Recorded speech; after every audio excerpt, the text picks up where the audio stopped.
बिस्मिल्लाहिर्रहमानिर्रहीम। अस्सलाम वालेकुम। खुश रहें और आबाद रहें, जहाँ भी रहें हैप्पी और हेल्दी रहें। मैं हूँ महविश और वेलकम करती हूँ आपको ज़ायका सफ़रा में।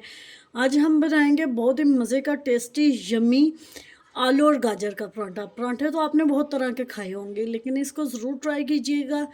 इसकी स्टफिंग बहुत मज़े की होती है। बच्चों को आप लंच में भी दे सकती हैं, बच्चों को ब्रेकफास्ट में भी दे। बच्चे बहुत शौक़ से ये परांठा खाएंगे।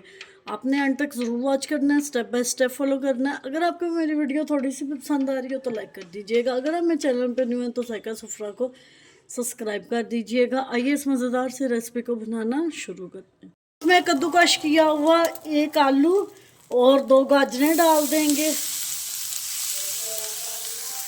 1 पिंच इसमें नमक जाएगा, 1 पिंच इसमें मिर्चें जाएंगी। अब इसको अच्छी तरह पका लेंगे। पानी हमने इसमें बिल्कुल भी नहीं डालना।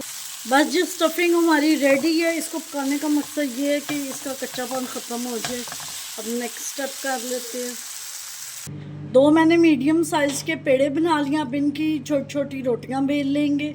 2 रोटियां मैंने बेल लिया। अब इस पर स्टफिंग करेंगे।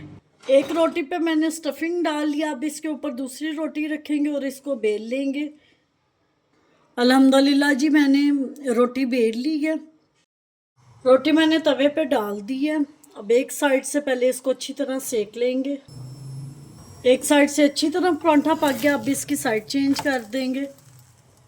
एक साइड से हमारा परांठा अच्छे से पक गया। अब दूसरी साइड सेक लेंगे। अल्हम्दुलिल्लाह जी, हमारा परांठा बन के तैयार है। आलू और गाजर का कितना मज़े का टेस्टी परांठा बन के तैयार हुआ है, ये आप देख सकते हैं। मैंने इसको घी के साथ तैयार किया, उससे ये बहुत क्रिस्पी बनता है। उम्मीद करती हूँ आपको मेरी आज की रेसिपी पसंद आई होगी। पसंद आई हो तो लाइक शेयर कमेंट ज़रूर कीजिएगा। Thanks for watching. मिलते हैं नेक्स्ट वीडियो के साथ, तब तक के लिए अल्लाह हाफिज़।